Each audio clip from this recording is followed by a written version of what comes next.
Alright! At syempre, nandito na rin tayo. Musuro ito din lugar.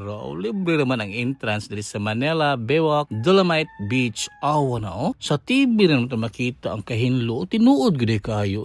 Perfect na sa mga couple. Nagparis-paris. Manaman sila na napita. Di ba nagkatigo mo respeto sa mga nag-inusara. Naunsa man na sila. Pero in fairness, kung 30, layo kay kausaban sa unang panahon. Basura, Karabi karon. Na kayo.